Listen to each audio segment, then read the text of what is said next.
সেনাবাহিনীকে নিয়ে পার্বত্য অঞ্চলে ষড়যন্ত্র করা হচ্ছে। বাংলাদেশ সেনাবাহিনী না থাকলে পার্বত্য চট্টগ্রামের 54% বাঙালি একদিনও বসবাস করতে পারবে না। পার্বত্য চট্টগ্রামে প্রচুর সেনা ক্যাম্প, সেনা ক্যান্টনমেন্ট স্থাপন করতে হবে, এটা আমাদের প্রাণের দাবি। আমরা 36,000 বাঙালিকে সন্তুল আরমার নেতৃত্বে হত্যা করা হয়েছে, খুনি সন্তুল আরমার নেতৃত্বে। আমরা 54% বাঙালি জীবন দিতে প্রস্তুত আছি, কিন্তু বাংলাদেশকে আমরা পার্বত্য অঞ্চলকে আলাদা হতে দিব না। নিঃশ্বাসে প্রাণে যে করে বেদান, ক্ষয় নাই তারে ক্ষয় নাই। রক্ত লালে রক্ত ললাটে রক্ত এই স্বাধীনতা, রক্তের মাঝে উড়িয়ে দিয়েছি পার্বত্য রক্তাক্ত বাঙালি জাতির কথা।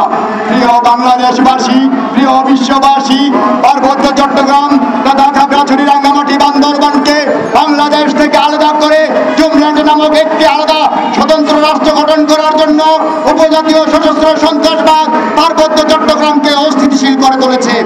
আপনারা জেনে অবাক হবেন, আজকের দিন পর্যন্ত পার্বত্য চট্টগ্রামে 36,000-এর বেশি সাধারণ বাঙালিকে হত্যা করা হয়েছে। পার্বত্য চট্টগ্রামে অবৈধ অস্ত্রের ঝঞ্ঝনাতে পার্বত্য চট্টগ্রামের 54% সাধারণ বাঙালিরা জীবনযাপন করতে পারছে না। পার্বত্য চট্টগ্রামের হেডম্যান উপজাতি, কারবারি উপজাতি, জেলা পরিষদের চেয়ারম্যানরা উপজাতি, আঞ্চলিক পরিষদের চেয়ারম্যানরা উপজাতি, এমপিরা উপজাতি, মন্ত্রীরা উপজাতি, প্রত্যেকটা দপ্তরে দপ্তরে উপজাতি বাঙালিদেরকে বোতা ছুরি দ্বারা জবাই করা হয়েছে।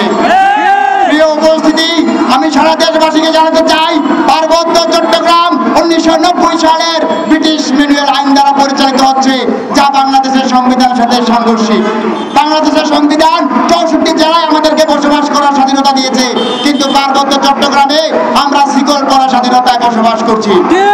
আপনারা জেনে অবাক হবেন, 1971 সালের আগে পশ্চিম পাকিস্তানিরা পূর্ব পাকিস্তানের উপর যেভাবে শোষণ করেছে, পার্বত্য চট্টগ্রামের সশস্ত্র সন্ত্রাসবাদ উপজাতীয় সন্ত্রাসীরা বাঙালিদেরকে পার্বত্য অঞ্চলে সেইভাবে শোষণ করছে। আজকের দিন পর্যন্ত পার্বত্য অঞ্চলে হত্যা, খুন, চাঁদাবাজি, গুম, পার্বত্য চট্টগ্রামের প্রত্যেকটা দপ্তরে দপ্তরে উপজাতীয় সন্ত্রাসবাদ, জুমল্যান্ড ষড়যন্ত্রে আদিবাসী নামক শব্দ ব্যবহার করে জুমল্যান্ড ষড়যন্ত্রকে সামনে নিয়ে যাওয়ার চেষ্টা করছে। ক্লিয়ারভাবে বলে দিতে চাই, পার্বত্য চট্টগ্রামে আমাদের জন্ম, পার্বত্য চট্টগ্রামে আমাদের আদি নিবাস, পার্বত্য চট্টগ্রামে বাঙালিরাই আদিবাসী ষড়যন্ত্র বাংলাদেশে মেনে নেওয়া হবে না। আমার বক্তব্য শেষ করে দিচ্ছি।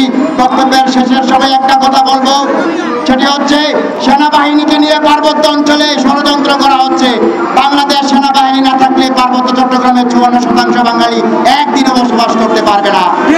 পার্বত্য চট্টগ্রামে প্রচুর সেনা ক্যাম্প, সেনা ক্যান্টনমেন্ট স্থাপন করতে হবে, এটা আমাদের প্রাণের দাবি। আমরা 36,000 বাঙালিকে সন্তুল আরমার নেতৃত্বে হত্যা করা হয়েছে, খুনি সন্তুল আরমার নেতৃত্বে। আমরা 54% বাঙালি জীবন দিতে প্রস্তুত আছি, কিন্তু বাংলাদেশকে আমরা পার্বত্য অঞ্চলকে আলাদা হতে দিব না। ষড়যন্ত্র মোকাবেলা করতে আমরা রক্ত দিয়েছি, জীবন দিব, জীবন দেওয়ার জন্য প্রস্তুত। ইনশাআল্লাহ আমাদেরকে কোনোভাবেই আমাদেরকে পিছিয়ে হটানো যাবে না। আমি আমার বক্তব্য শেষ করে দিচ্ছি।